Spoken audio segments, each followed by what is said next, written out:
¿Dónde me decían que la están colocando? ¿La Costa Verde? La Costa Verde, la misma empresa. La misma empresa. Vamos a echar una miradita por ahí. Barreras de seguridad no certificadas, las que no cumplen con la N317 o la NHRP reporte 350.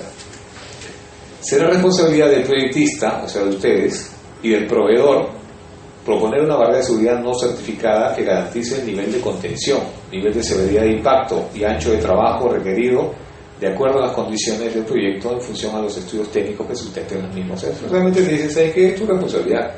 Yo como norma no te lo prohíbo, si quieres ponlo, pero es tu responsabilidad.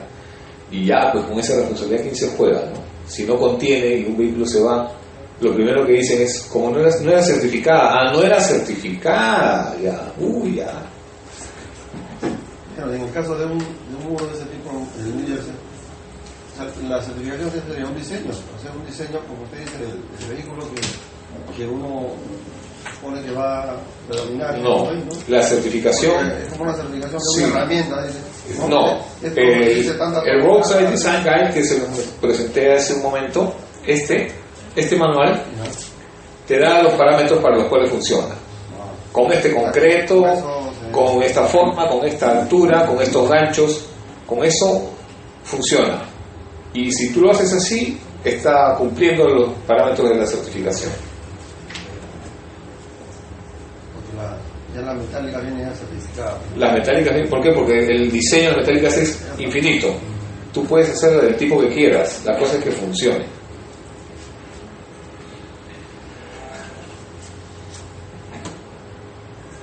Ya. Criterios de implantación, o sea, ¿cómo las pongo? Se recomienda que antes de decidir utilizar una barrera de seguridad se analice lo siguiente, ojo, ¿no? Primero, ¿vas a poner barreras? Espérate. El costo de soluciones alternativas como desplazar o eliminar los obstáculos, ¿vale la pena? No, sale muy caro, entonces pones la barrera. Pero lo primero que piensas es en mover el obstáculo. ¿Qué cosa me está molestando? Muévelo. Eso es lo primero. Entonces, si ustedes ven, por ejemplo, el Sanjón, el Paseo de la República, en la zona de Miraflores, yéndose hacia la playa, van a ver que esa zona es la única que tiene postes. Ahí, desde el Sanjón tú lo ves a los postes ahí. Entonces, esos son puntos duros. ¿Que le voy a poner una barrera? No, ese poste que me lo saquen y lo pongan afuera. ¿No?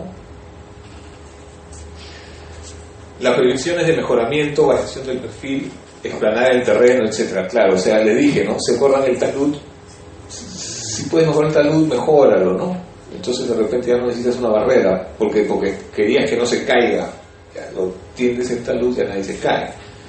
Estadística de accidentes en la carretera, claro, sabes que hay muchos accidentes, hay que ponerle, hay que cerrarla toda, pues, ¿no? El costo de instalación y mantenimiento de la barrera de seguridad, y ahí hay un tema, ¿no? Yo te vendo la barrera, y si es metálica, en mi sistema, cuando se valore, ¿qué vas a hacer? Cuando la usen, cuando la impacten, ¿qué vas a hacer tú como propietario de la vía? Si la impactan, tienes que volver a buscarme, ¿no? Entonces, bueno, como es mi marca y mi patente, bueno, mire, yo le vendí esto pues a ese precio porque usted me compró 2 kilómetros, pues, ¿no? Pero ahora quiere 50 metros, eso tiene otro precio, ¿no? Así es, pues. Bueno, se exigirá la instalación de barreras de seguridad en taludes de terraplén que tengan alturas superiores a los 4 metros y con pendientes mayores a 1 en 4. ¿Se acuerdan que hablábamos de la pendiente 1 en 4? Que si la logras ya te ayuda a recuperar el vehículo. Si tu pendiente tiene más de 4 metros de altura tu terraplén está más de 4 metros y con esa pendiente deberías pedirlas. Si no se tuviera el financiamiento, ponen el parche, ¿no? Si no tienes financiamiento para colocar ese cerramiento, será la decisión del ingeniero especialista determinar la prioridad de las barreras, dependiendo de la severidad potencial del accidente que se piense evitar. O sea que sí, la norma te reconoce, ¿no? Y sí, pues porque no vas a llenar la carretera central toda de barreras, aunque debería de repente. Sí, pero como no hay dinero, entonces ya es cuestión del especialista que determine prioridad aquí, aquí, aquí, aquí, aquí. Sí. Una pregunta. Si la pendiente fuese suave menor al indicado, pero la altura es superior a los 4 metros, ¿se prioriza la colocación de la barrera? Claro, ahí lo que pasa es que la norma no es un manual completo, te da parámetros. Pero yo te digo, por ejemplo, que hablábamos de la zona despejada, que en esos 9 metros en las autopistas, o en ese cuadrito que nos señalaba el Roadside Design Guide, que tú podías usar como ancho libre, si tú mantienes ese ancho libre, entonces no lo necesitas. Aunque sí que tiene uno en 4, pero terminas abajo a 15 metros más abajo, no, pero si tienes el ancho libre no, porque va a poder recuperar el vehículo, ¿no? Y si no, tendríamos ese ancho. Si no tienes el ancho, siempre vas a reconocer que es un punto peligroso. Por eso yo les digo que en seguridad vial no basta con la normativa, basta con nuestro criterio. O sea, con nuestro criterio sí ya pesa. ¿Por qué? Porque normativa es ya lo mínimo que te voy a autorizar. Pero hay situaciones que ameritan, sí, pues te sales, pero no te obliga, pero el criterio común te lo dice, ¿no? ¿Sabes qué? Ponlo, ¿no? Entonces, si hay cómo hacerlo, económicamente hablando, hay que instalar una barrera, si se puede. Se instalará una barrera de seguridad cuando la distancia a una zona de peligro al borde de la calzada sea menor a 10 metros. ¿Ve? Esa es su propuesta de nuestra norma. En la norma americana te dice según el volumen de tráfico, ¿no? Pero acá te hablan de 10 metros. Entendiéndose como zona de peligro aquel lugar considerado como riesgo potencial de accidente que contenga taludes donde hay peligro de volcar, tráfico en el sentido contrario, objetos fijos contra muros, árboles, etc. Entonces nuestro manual ha generalizado 10 metros. Se instalarán barreras de seguridad cuando el ancho del separador central de la carretera sea inferior a 10 metros en zonas donde la velocidad eléctrica sea más de 70, o sea, las autopistas, como queremos llamarla, ¿no? Están un poco lejos de eso, pero la Panamericana Sur aquí debería tener una barrera en la mediana. Es muy estrecho. Te sales, te puedes meter, como ha pasado. Camiones que se han salido hasta el otro lado y han terminado impactándose contra vehículos en sentido contrario. Se recomienda instalar una barrera continua cuando una barrera es requerida en 2 o más lugares que se encuentren cercanos. Claro, o sea, ya nosotros hemos visto que la punta de una barrera puede ser un problema, porque se te puede insertar en el vehículo. Entonces, si tú tienes una barrera y dices, no, estos 15 metros no es necesario, y ahí empiezas otra barrera, ¿para qué estás haciendo eso? Conéctalas, ¿no? Es lo que te quiero decir acá. En puentes y demás obras de paso a desnivel se dispondrá siempre de barreras de seguridad en el borde del tablero. Si hubiera baranda por existir acera peatonal, se procurará que la barrera de seguridad separe la acera del resto de la plataforma. O sea, lo que te están diciendo es que en un puente también tiene que haber barreras, pero si tú tienes peatones, procura que la barrera también proteja a los peatones. O sea, la pones no como límite del tablero, sino como separador entre la calzada y los peatones. Perdón. Se instalará barreras de seguridad sobre los muros de contención, lo que conversábamos, al lado de una ladera en una carretera de terreno asentado o muy asentado donde la velocidad del proyecto sea superior a 50. Si tu velocidad del proyecto es más de 50, coloca barreras, salvo previa su justificación. Miren, esto acá es un poco atrevido, ¿no? Porque tenemos muchas curvas de volteo que no te permiten 50 km por hora, ¿no? Y en muchos casos son puntos de mucho riesgo, pero no te obligan a poner bajo este concepto, ¿no? Debería amarrarse un poco más con el resto. Pero bueno, es importante que el anclaje de la barrera de seguridad, tablero o muro de contención sea fácilmente sustituible en caso de un impacto y no tenga resistencia superior al elemento que sujeta. O sea, que no rompa. Si estás colocándolo sobre una base de concreto, como son los pretiles, que cuando se impacte no se rompa el tablero, bueno, es lo que te están diciendo. La longitud de la barrera será la necesaria para que el sistema desarrolle la forma completa de su comportamiento característico. Bueno, como hemos dicho, la barrera es una banda, ¿no? No es un elemento que funciona con sus postes, no, es una banda. Entonces la banda es la que contiene. Criterios de selección. Puede ser el tema del tráfico. Tú tienes, según el IMD, un tipo de tráfico le asignan y según tienes vehículos con masa de más de 18 toneladas. Tú tienes más de 25% de camiones y este IMD estás en esta situación, ¿no? Entonces, como que estás clasificando el tipo de tráfico, es lo que te ofrece la directiva. Y después te dice, con el tipo de tráfico que clasificaste, si tú tienes una barrera mediana, usas la columna barrera central. Barrera lateral, si tú tienes barreras a los costados. Y si tú tienes en puentes, la otra columna. Y ahí están los P. ¿Se acuerdan que vimos el P1, P2, P3, P4, P5? Ya, ahí te dice, según el tipo de tráfico, lo que deberías estar usando. Pero también está la columna del tipo de vía. Entonces tú deberás usar la característica que consideres, ¿no? Si es autopista o multicarril, acá está tu rango, ¿no? Si es de doble carril y está de bajo volumen de tránsito, ¿no? Bueno, entonces, según esto nosotros ya podemos escoger nuestra barrera, porque según el tráfico o la característica de la carretera determinamos que puede ser P4. Y P4, teníamos una tablita que decía P4 a qué nivel de contención podíamos correlacionar. ¿Se acuerdan? Presentamos una tablita que decía N1, N2, H1, H2, etc.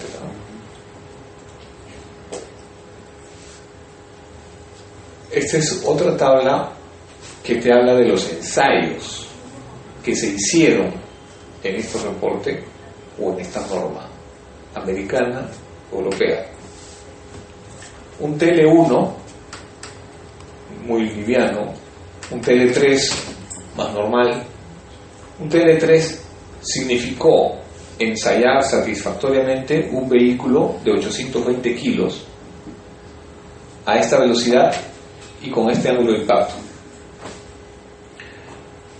Pero también uno de 2000 kilos a esta velocidad y este ángulo de impacto. Y acá están para los diferentes niveles de contención TLs y Ns o Hs según sea en la normativa europea. Entonces, bueno, esto es una referencia para saber qué vehículo se ensayó, por si acaso, porque había un consultor que estaba escogiendo las barreras según esto. ¿Por qué? Decía, sí, yo tengo un vehículo de 820 kilos que a 100 kilómetros por hora se puede impactar. Entonces, cogía esto. Pero no es que tengas uno, sino tú tienes que escoger según más o menos la tabla que vimos anteriormente, qué porcentajes hay de vehículos pesados y qué tipo de vía es. Este acá es una referencia nada más. Es más, si no estuviera esto, tú escoges de la tabla y buscas a la tabla que asociaba los P's con los niveles de contención y ya determinaste. Esto acá es una referencia. Es importante que reconozcamos que hay un concepto que es deflexión dinámica y ancho de trabajo en las barreras. Deflexión dinámica es lo que el proveedor te va a indicar que se deforma tu sistema. El sistema lo impactas aquí y se deforma hasta acá, la barrera, de barrera a barrera. O sea, cómo empezó y cómo terminó la barrera. Esa es la deflexión dinámica.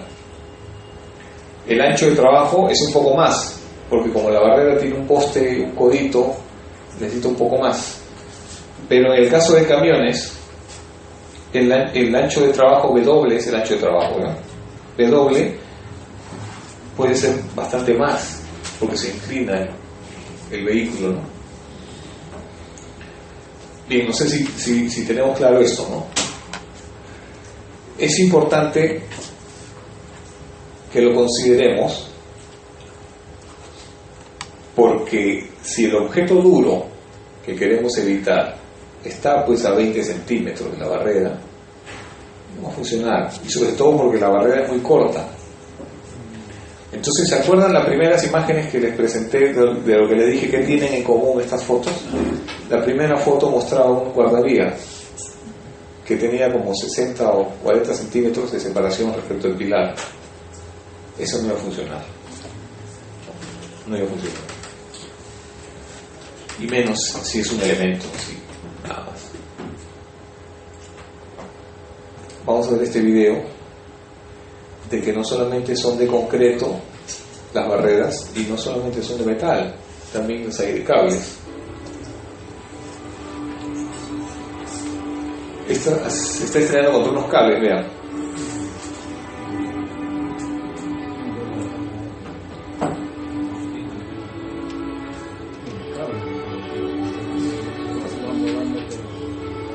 ¿Quién funciona ahí, el poste o el cable? Los cables. Y así son las barreras. Entonces, esto también es una alternativa.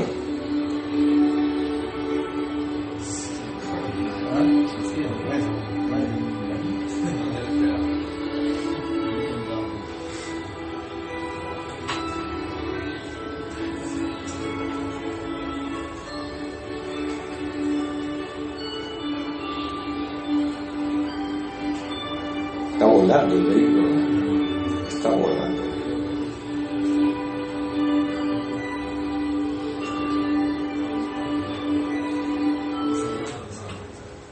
Bueno, entonces, aquí en nuestro medio, estuve hace 2 años, vi que las colocaron en Pedalé un tramo de prueba, la empresa que los quería vender, ¿no?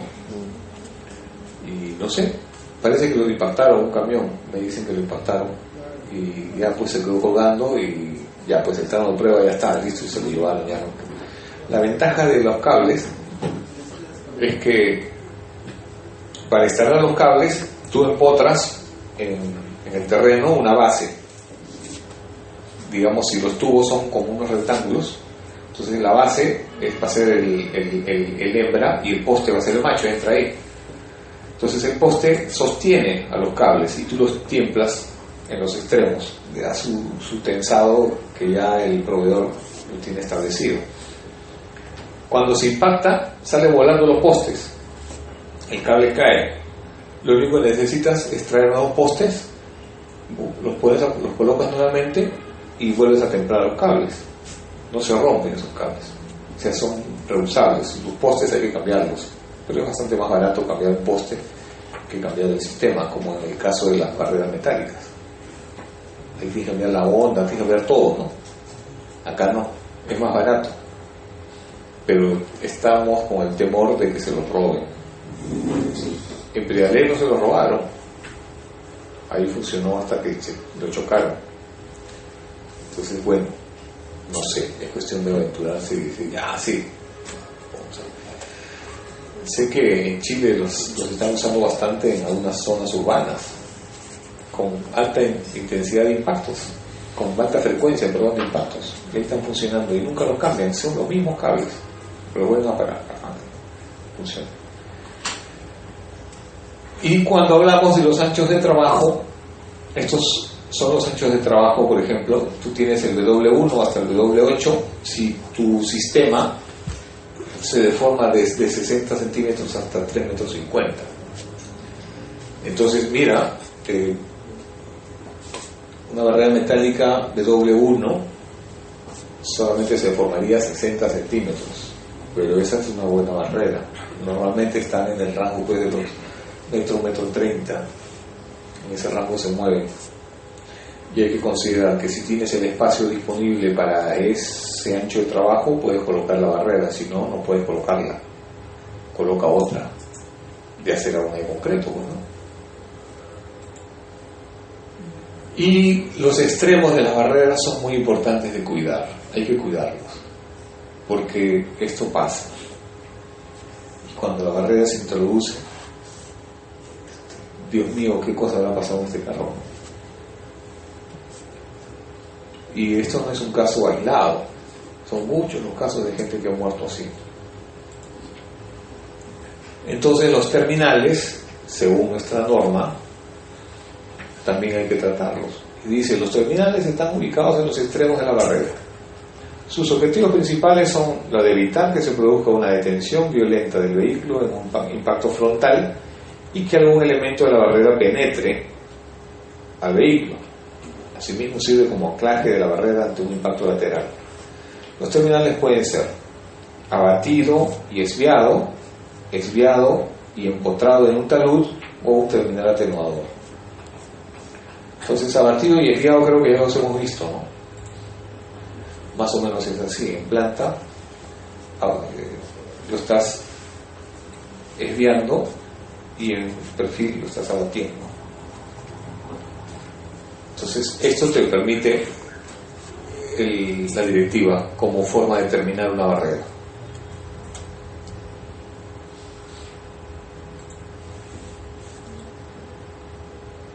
Si estás en un talud,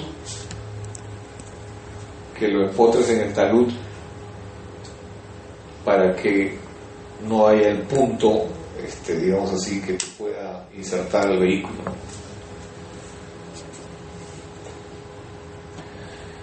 Y el terminal atenuador, ¿qué es? Vamos a ver un ejemplo, un video, perdón, donde nos muestra cómo funciona el terminal atenuador.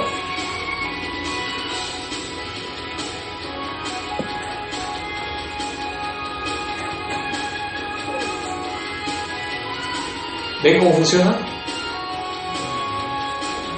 La punta ya no se inserta, pero este terminal tiene el diseño de funcionar, tiene como una forma ahí, de tal manera que va a planchar a la banda. La banda esta acá tiene doble onda o triple onda, tiene su forma, ¿no? Entonces, cuando el golpe impacta el vehículo, impacta la cabeza del atenuador, comienza a planchar a la banda y sale por eso por un costado planchadita, como una viruta, ¿no? Entonces es también como un amortiguador de impacto. El problema está en que depende de la velocidad, esta viruta, entre comillas, puede terminar golpeando a alguien, o sea, depende de dónde lo colocas. Si estás en carretera, bueno, no golpeará a nadie, pero en zona urbana no, tiene que ser un amortiguador de impacto. Perdón. Ahora, también están las transiciones. Si tú tienes un elemento de concreto y tienes tus barreras, tienes que hacer una transición adecuada, porque si tú impactas en el punto de contacto, la barrera cede, se abre y te estrellas contra el bloque de concreto, y eso no queremos. Entonces hay unos diseños que los proveedores de las barreras, ellos ya tienen sus elementos con los cuales pueden hacer la transición. Entonces, transiciones tienes que tenerlas en cuenta. Inclusive esta de acá, por ejemplo, viene doble onda y ¿sabes qué? Se va a reventar si la pego al muro New Jersey. Tengo que hacer una pequeña transición a triple onda y ahí sí la pego, ¿no? Entonces el proveedor nos dirá qué transiciones cuentan y tiene que tener transiciones. Además de que el espaciamiento de los postes cambia, porque hay que hacer más rígido esta punta, porque este es totalmente rígido y este es flexible, entonces tenemos que hacer una transición. Por eso que los postes comienzan a tener más densidad de postes. Y ya que hemos reconocido que necesitamos una transición, entonces dígame qué cosa es esto. Esta es la Javier Prado. ¿Qué pasa si este vehículo se impacta por acá? La punta cede, ¿no es cierto? Si cede la punta, el patín está esperando, ¿no? Ahora, esto ha sido colocado hace 4 años. Se supone que con la técnica reconocida. Pero no basta con que mucha gente agarra y dice y llama a los proveedores, ¿no? Mira, ¿sabes que tengo esta situación? ¿Qué me tienes? Ya, te puedo vender esto. No basta con eso, tiene que ver la ingeniería. Entonces el proveedor vendió no sé cuántos kilómetros de barreras y los puso, pero le falta la técnica. Esto, como lo pone acá, está bien, pero ¿y los encuentros? ¿Quién los analiza? Y ustedes ahora que circulen por la Javier Prado van a comenzar a ver estos encuentros, están por todas partes. Por todas partes.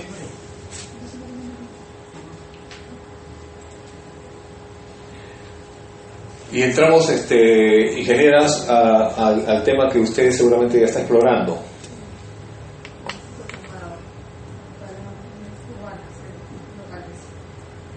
Ajá, medidas de tránsito calmado. O sea, estamos ya dejando barreras, seguimos en seguridad. Vemos que existe un tratamiento que se le llama tránsito calmado. Es muy usado en vías urbanas, pero en nuestro caso nosotros debemos considerar la existencia de estas técnicas para el caso de las travesías, cuando la carretera pasa a un centro poblado. De lo que se trata es de que tenemos que amortiguar la velocidad. Eso le llaman tránsito calmado. Y por ejemplo, estas son medidas de tránsito calmado. Este es un manual chileno con ese nombre, ustedes lo pueden encontrar, lo pueden descargar.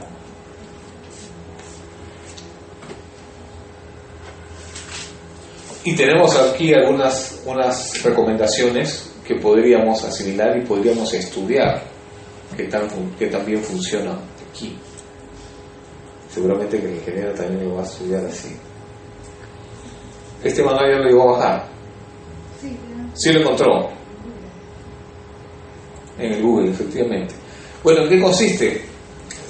Dice, son medidas que apuntan a calmar velocidades de los vehículos. Ese es el concepto fundamental. Y hay que reconocer algunas cosas. Por ejemplo, que la velocidad es un factor contribuyente del 45% en Chile de los accidentes, de las colisiones en vías rurales y 25% en vías urbanas. Eso es en Chile. En nuestros medios no sé ni cómo está porque las estadísticas son pésimas. Una reducción de 1.6 km por hora puede reducir los accidentes en promedio de 5%. Han llegado a detectar ellos.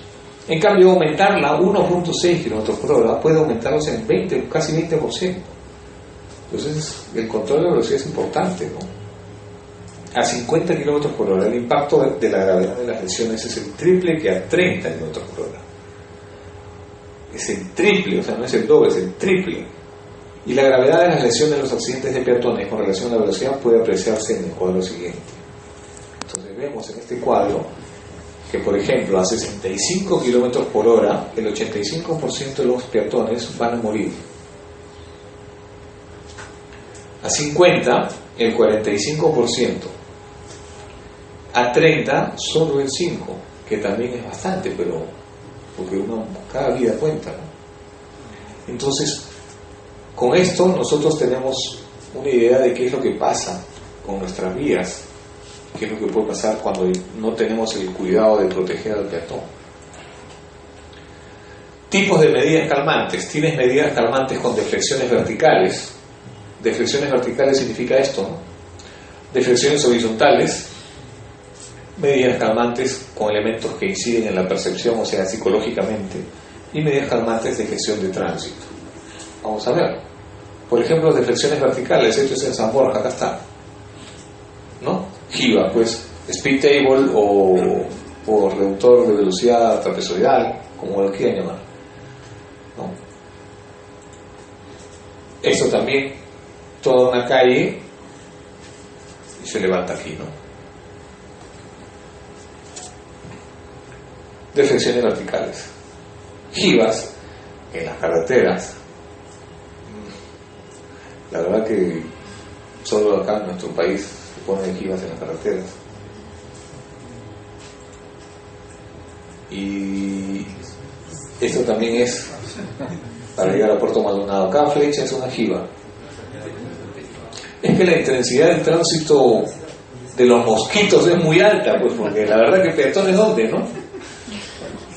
¿No? Entonces hay para proteger a los mosquitos. Sí, pues, eso es lo que se está haciendo. Hay algunas recomendaciones en pasajes, ya no es en carreteras, así que lo pasamos rápido. Estos pasajes te pones aquí y pones acá, ¿no? Te da medidas, son recomendaciones del CONACET. También están lo que se llaman cojines, que son como una jiba completa, pero pedacitos nada más. Pedacitos. Entonces, si tú la muerdes por el medio, te va a levantar, ¿no?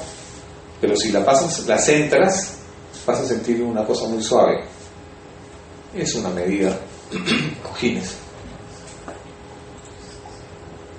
Nosotros tenemos una directiva, por si acaso, y solamente la menciono por tema de tiempo. La directiva 01 del 2011 es sobre los resaltos, o sea, las jibas, ¿no?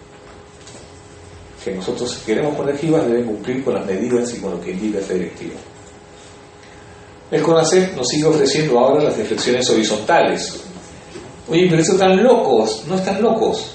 Esto es una medida de control de tránsito. Tú ves esto y ya no puedes correr, pues.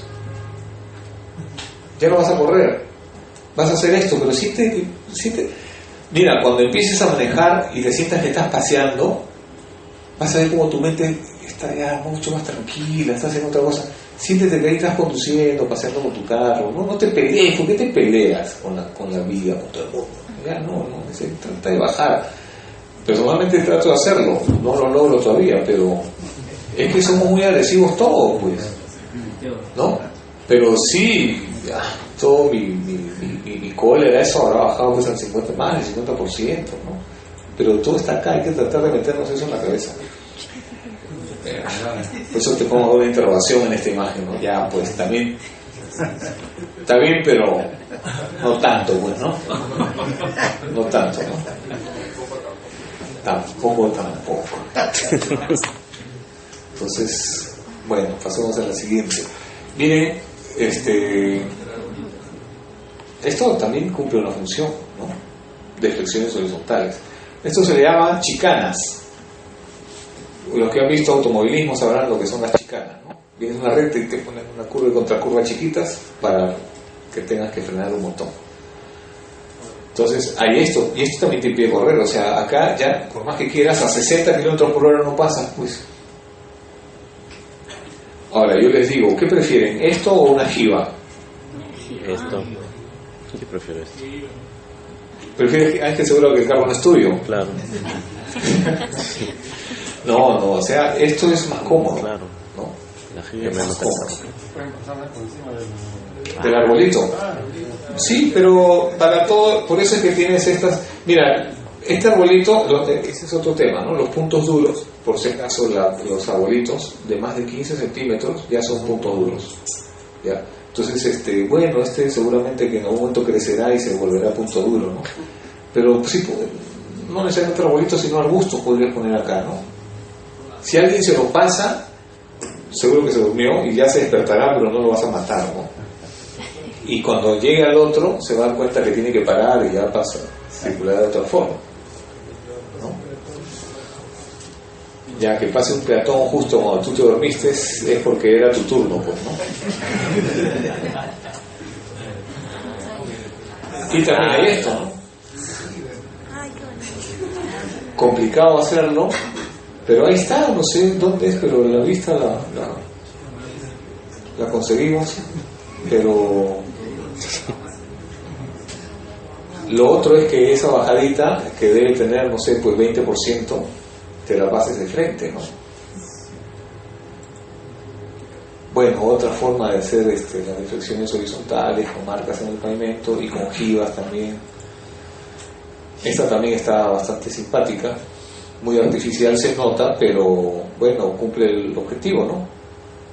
Ahí si te la pasas no te va a doler, pero sí lo vas a sentir, porque estos sardineles te van a golpear, ¿no? Sí.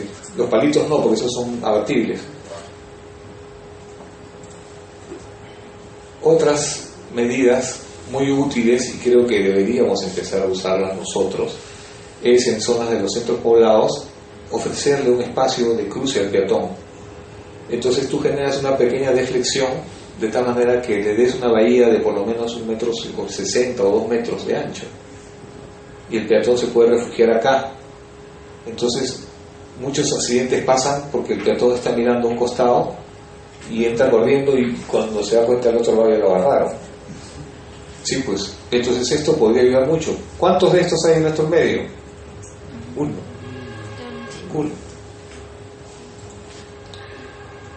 En la percepción, ¿se acuerdan que hablamos de la percepción? También hay umbrales, demarcaciones y otros.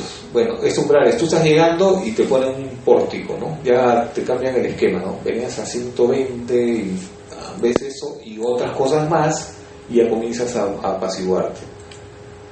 Esto de acá no es una rotonda, es un diseño de un arquitecto, pero genera todo un impacto visual, y esto es aquí, en San Isidro, ¿no? Estas bandas alertadoras en pintura, la verdad que no cumplen mucho el objetivo. Les hablé de la tesis de Costa Rica en el ANAME. Habían hecho una tesis con termoplástico que ya te sientes, y dicen que lograron 15% de reducción de la velocidad con ese tipo de dispositivos. Había que ensayarlos acá también.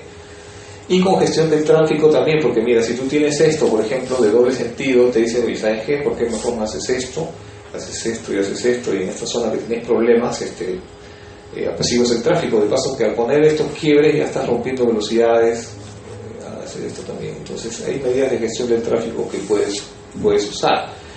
Y las rotondas, ¿no? Las rotondas, ya les comentamos, te ayudan a romper la velocidad, ¿no? Y vamos a hablar sobre las auditorías de seguridad vial en lo poquito que nos queda. Miren, las auditorías de seguridad vial no se hacen en nuestro medio formalmente. Recién acaban de convocar 3 auditorías después de muchos años de que se pide que se hagan. De lo que se trata es que tú revisas, no para encontrar culpables, sino que revisas un proyecto minuciosamente y metodológicamente para encontrar puntos de riesgo. Y una vez que encuentras puntos de riesgo, tienes que proponer tus medidas atenuadoras. Entonces, todo proyecto vial debería tener una auditoría de seguridad vial.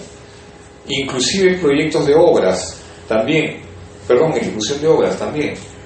Entonces, ¿por qué son necesarias? Bueno, miren, este proyecto, era una obra que ya iba a entrar en puesta de servicio y nos pidieron justamente una auditoría de seguridad vial, una concesión, pero por otros motivos, ya no por seguridad vial, pero nos pidieron ya, lo hicimos.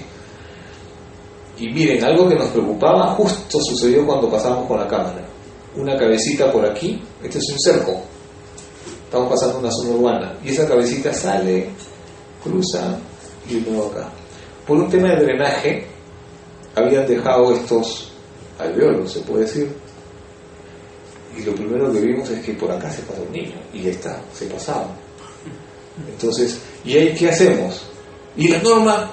¿Y dónde está la norma? ¿Qué dice la norma de esto? No dice nada. Por eso es que la seguridad vial está en el interés que le puedas poner tú a detectar esas situaciones de riesgo. La norma no dice nada de esto. Poner una rejilla, pues, exactamente, basta con poner una rejilla aquí y ya salimos del tema, ¿no? Pero el ingeniero no estuvo en Puerto Maldonado, que es en donde se hace esto, y esperemos que ya lo hayan puesto porque la recomendación se les dio, ¿no? Pero el tema está en que lo veas, no que después que pase te des cuenta, sino antes. Por eso estaban estas fotos. Todos estos son puntos duros. Ahí está, ¿cómo esto iba a trabajar? ¿Cuál es el ancho de trabajo de esto? Si necesita que sea una banda, esto no iba a trabajar. Acá iba a morir alguien si se impactaba y murió. Y acá también, esta plataforma sirvió. Nunca pensamos que podía volar un auto tanto, pero sí voló. Entonces, bueno, eso lo pasamos rápido, pero esto es lo que mueve a hacer los estudios de las auditorías. Tú tienes que buscar información de estudios y los planos que haya del proyecto y estadísticas. Ojalá encuentres estadísticas confiables. Esas estadísticas, tú haces una reunión de inicio con la entidad, con el proyectista y el equipo auditor, los que van a hacer la auditoría. Haces una reunión en la que le dices, ¿y esto de qué se trata esta vía? ¿Qué cosas hay? ¿Hay niños? ¿Hay colegios? ¿Camiones? Que te cuenten qué pasa. ¿Qué hicieron por seguridad vial en el proyecto? De repente no hicieron nada, o de repente hicieron mucho y la auditoría no necesita mucho. Y después de eso, tú agarras y haces un análisis de todo lo que te dieron. Tienes que hacer visitas al sitio varias veces, tienes que pasar por ahí, tienes que hacer un control con checklists. ¿Qué cosas son las listas de chequeo? Las listas de chequeo son una serie de preguntas que tú te las tienes que ir haciendo y decir, esto así cumple, esto no cumple. ¿Por qué? Porque si bien es cierto tienes el buen criterio de determinar cosas, se te pueden pasar algunas y no queremos que se te pase ninguna. Por eso hay que usar las listas de chequeo para que no se te pasen alguna situación. Después haces tu informe, recomiendas y haces un borrador. Ese borrador en una reunión nuevamente lo presentas y te dicen, mire, ¿sabes qué? Hay esto y esto y esto y deberíamos hacer esto que más o menos te va a costar tanto. La entidad dirá, ingeniero, ni hablar, lleguemos a la mitad, ¿no? Claro, o de repente también te dice, ¿saben qué? Yo estoy interesadísimo en que esta sea la vía más segura y hacemos lo que hay que hacer, y punto. Entonces, depende de esto que tú generes tu informe final en donde recomendarás como medidas urgentes las que ellos están dispuestos a financiar ahora y como medidas de mediano o de largo plazo las otras, ¿no? Entonces, más o menos ese es el esquema. Ahí está un checklist, por ejemplo, una de las preguntas dice, ¿advertirán los conductores sin dudar la existencia de todos los enlaces? Es un intercambio, por ejemplo, ¿no? Entonces, ¿son conscientes de todas las salidas que hay? Uy, no, la señalización estaba fallando acá. Ah, ya. Entonces hay que ver la señalización. Pero son de varios temas. Entonces, esos checklists, bueno, es parte de la especialidad de quienes hacen las auditorías, tener sus checklists o agenciarse de ellos, que también los podrían encontrar en internet. Por ejemplo, esta, creo que alguna vez hablamos, esta carretera la hicieron justamente por seguridad y generaron espacio al centro por seguridad, para que el peatón pueda cruzar porque los estaban atropellando. Hicieron este espacio al centro y el resultado fue que comenzaron a morir más peatones, porque se quedaban al medio y esto era para el peatón y para que los vehículos puedan girar. Y cuando había congestión o había muchos carros, se te ocurría pasar por el medio y te los barrías. Entonces, oye, pero sí, ¿y ahora qué hago? Entonces, ¿qué haces? Lo levantas, pues, ¿no? Y levantas el centro y ahora sí para el peatón. Y solamente para el peatón. Entonces, bueno, ahí hay otros casos también de señalización y seguridades para el peatón. No había, estaba pintado y les recomendamos, si puedes poner esto, si se puede, hay espacio. Entonces le dejas una isla para que cruce. Acá, ¿qué podría pasar aquí, en esta zona? Temas de frente, ¿no es cierto? Entonces hay que corregir. Y acá, mira, si no te vas por aquí, te vas por acá, pero te vas, porque ese es un río. Entonces hay varias cosas que chequear. Esas cosas tenemos que ver cuando hacemos las auditorías de seguridad vial. Hay problemas de consistencia de velocidad. Mira, el proyecto te ponía 40 kilómetros por hora. Nadie iba a ir en esta zona a 40 kilómetros por hora, pues, ¿no? Salvo que la vía la hagas así, y podía ser, pero era invertir fuerte. Miren, ahí tenemos un punto. Empezaron a construir este punto seguro para los peatones y lo anunciaban con estas cositas. Entonces, en la noche tú tienes acá una imagen en donde No lo ves. se ve nada, pero menos de un segundo, ¡pum!, apareció. Suficiente tiempo para que te estrelles, o sea, muy poquito el tiempo, ¿no? Entonces ahí puedes poner otras cosas, como estos delineadores abatibles que son más grandes, que rompen un poco el efecto de encandilamiento, ¿no? Bueno, con demarcaciones nomás no puedes lograr resultados positivos, tienes que canalizar, como dijimos alguna vez. Aquí también tenemos un caso que, miren, en esta vía, en esta foto, ustedes pueden ver cómo aparentemente tiene dos carriles, ¿no? Pero y en curva, y más allá te encuentras con que el carril de derecha muere, y ahí están las frenadas, ¿no? Ahí están las frenadas, eso tiene un año. Otro caso, ¿por qué hay tantas frenadas aquí? Porque el carril lo pierdes muy abruptamente, ¿no? Entonces hay que revisar varias cosas. Acá tienes, ¿qué pasa con una mediana muy amplia, muy generosa? La gente lo comenzaba a usar para hacer sus retornos. Entonces este señor salió y se estrelló contra ese camión que pasaba por ahí. Y también habíamos dicho de que esto era peligroso, creo que sí lo vimos, ¿no? Claro, cuando hablamos de aceleración y deceleración, pero bueno, ¿qué pasa con este giro? Que cualquier vehículo se puede despistar y se estrella con este punto duro, ¿no? Es un punto duro y podría terminar así, ¿no? Entonces, esos son los ojos que necesitamos que tengan ustedes ahora. Cuando vayan por una vía, identifiquen todas estas cosas. Oye, pero esto pasa en todas partes. Sí, pues está mal, pues no debe ser así, hay que corregir. Y bueno, creo que no vimos esto, ¿no? Pero esta es una conocida vía nuestra en obras de trabajo, por eso en obra también se hace auditoría de seguridad vial. Sinceramente, qué miedo de entrar a este baño. Porque este baño solamente tiene unas barreras plásticas como barreras de contención, ¿no? Entonces, yo no sé quienes puedan tener un problema intestinal si es que logran deshacerse de lo que necesitan ahí, porque la verdad que estás angustiado. No te da tiempo, pero para nada, o sea, ¡plum!, te levantaron y listo, ni siquiera lo vistes, nada. ¿Y eso por qué? O sea, En una zona de trabajo esto tiene que estar cubierto, ¿no?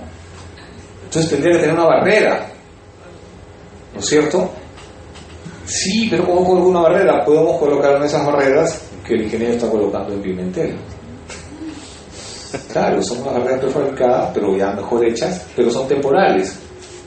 ¿Por qué? Porque cuando acaba la obra y el frente está más allá, las sacas y te las llevas más allá, y así se hace en otras partes del mundo. Vías de circulación rápida se intervienen con medidas apropiadas. Miren, acá está la reunión de los trabajadores ahí. O sea, te despistas y mira cuánta gente puedes matar.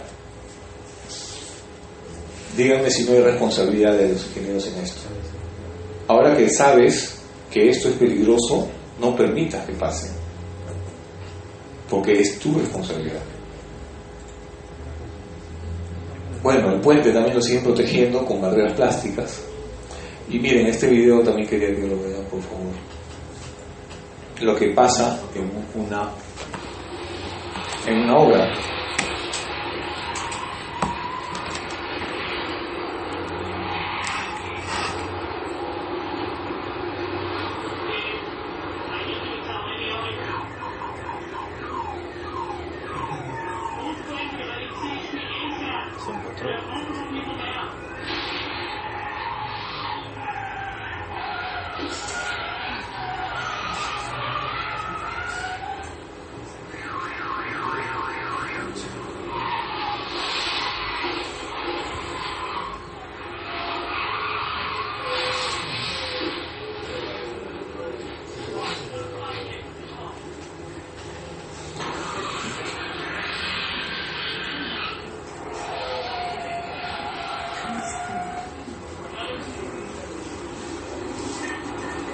Entonces, intervenir en una vía rápida es una situación de mucho riesgo, pero tenemos que entenderlo. O sea, después de ver las fotos que hemos visto de la vía de evitamiento, vemos que nada de esto está interiorizado dentro de nosotros. Esto puede pasar. Y si no ha pasado, es porque Dios ha sido generoso contigo, ¿no? Algunas cosas que vimos en una inspección que hicimos, estaban trabajando y ahí están las alcantarillas que van a poner, las pusieron a un costado, ¿no? Recomendamos que la saquen, volvimos a viajar al sitio después de un mes y la volvimos a encontrar. ¿Qué? No puede ser, todos se jalaban las orejas, pero no hicieron nada. Miren la diferencia de nivel que hay acá. ¿Esto será suficiente? No. No puede ser. Miren en la noche lo que pasa. Necesito ver bien. Ya, ponle los reflectores en la noche. Y los pones alumbrando hacia la vía contraria. No, pues. Eso encandila y puedes atropellar a alguien. Y todo eso puedes, y a veces pasa, ¿no? Acá están trabajando una alcantarilla y no hay protecciones. Te vas contra el camión. Bueno, sobre los usuarios de la vía no hablaremos mucho, pero hay que considerarlos a todos. Siempre, y hay de muchos tipos en la vía, entonces tenemos que tenerlos presentes, y muchas veces ellos son fuente de información importante para nosotros. A veces ellos nos pueden decir qué está pasando en la carretera, además de lo que ustedes ven en la inspección. Entonces esto era parte de lo que nosotros usábamos para recomendar modificar la metodología de las auditorías de seguridad vial. Ya los camiones se quejaban de que no, este camionero nos decía que justamente no veía bien los cabezales de los puentes, porque desde la camioneta nosotros lo veíamos así, pero desde el camión lo veíamos, ese es el mismo sitio, ahí está el letrero, y dónde está el puente, el cabezal, no lo ves, y como te lleva la berma es peligroso. Entonces en las auditorías de seguridad vial tú tienes que inspeccionar la vía de día y de noche, y curiosamente en dos casos que fuimos a Centroamérica le decimos: ingeniero, pero ¿ha coordinado usted la lluvia para la noche? No, ingeniero, todo estaba coordinado. Y de verdad fuimos y no llovía. Ingeniero, se le fue la coordinación, no vimos la cartera con lluvia, y comenzó a llover terriblemente. La última vez las lluvias fueron tan torrenciales esa noche que hubo inundaciones el día siguiente. Yo le digo: ingeniero, por favor, la próxima su coordinación que sea más moderada. No se veía. Decíamos que eran peligrosos esos puntos y después se estrelló un camión en ese mismo sitio. Entonces esos puntos duros están latentes ahí. Bueno, entonces nos entrevistamos con mucha gente, con policía, Cruz Roja, lo que usan en otros países, y bomberos, y los bomberos nos iban narrando. Uno de los bomberos nos recibió con su pantalla y con el Google, y qué pena que no carga, y nos narraba. Otro problema que se da acá, igual, que es en este tramo, ¿ves? Que viene la curva. Esta es una de esas. Normalmente, bueno, lo que quería mostrar es que él nos narraba toda la carretera y todos los puntos de riesgo que había. ¿Quién mejor que él conoce la carretera? ¿No? Los usuarios de la vía, la policía nos dijo, mira, ¿sabes qué? Ni el 20% tienen brevete en esta zona. Y eso se ratificó cuando hicieron un óvalo y los motociclistas venían por acá. Porque no saben usar ni saben leer la pintura blanca continua, amarilla discontinua, etc. Bueno, nosotros recomendamos, esto fue preparado una ponencia en Colombia, y nosotros recomendábamos que de ese proceso de las auditorías de seguridad vial insertar este tema como un tema importantísimo, entrevista con los principales actores del sistema, que son los de transporte carga, pasajeros, los lugareños, los policías, etcétera, para que te alimenten de información y el estudio. Lo que pasa es que como los ingenieros somos tan buenos, tan capaces de todo, vamos y nosotros con nuestro criterio hacemos todo y no escuchamos a la gente que vive ahí, ¿no? Entonces en la metodología de las auditorías nosotros recomendamos que se inserte ese interactuar con la gente del día a día. Bueno, miren, las auditorías de seguridad vial lamentablemente no se están desarrollando como deberían ser en nuestro medio, pero deberían salir con más frecuencia. Mucha gente podría estar viva si se hubiera intervenido apropiadamente. Entonces lo que yo les recomiendo ahora a ustedes es que miren las calzadas, traten de hacer ustedes sus propias auditorías, aunque no sean formales, sino más que auditorías, sus propios comentarios, y vean con otra vista, ya no como siempre, ya no solamente vean si está pintado, sino vean los puntos duros, vean los peatones, donde es posible un peligro,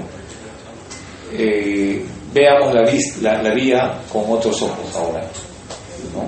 Porque de repente nosotros mismos podamos necesitar que alguien haya visto esa vía para nuestra propia seguridad. Ya les mencioné, 3 ingenieros demostraron lo que otro ingeniero diseñó y que no funcionaba bien. Bueno, entonces esta es nuestra última sesión. Esperamos haber explicado lo fundamental para ustedes y que les haya servido estas sesiones, estas charlas. Les esperamos de todas maneras en la siguiente, por favor, con el tiempo máximo de exposición de 15 minutos por grupo. Ok, por favor, tiene que venir todo listo, ya no para hacer ensayos, si no vamos a tener que ir descontando puntos. 11:30 máximo se entregan todos los trabajos, no se espera hasta que se llame el grupo.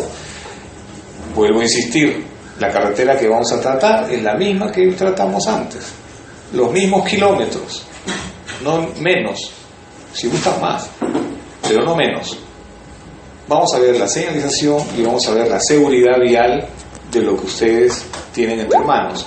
Entonces tendrán que presentar sus planos convenientemente, los planos de señalización y los planos de elementos de seguridad, que pueden ser barreras y otros más, lo que ustedes vean por conveniente, ¿no?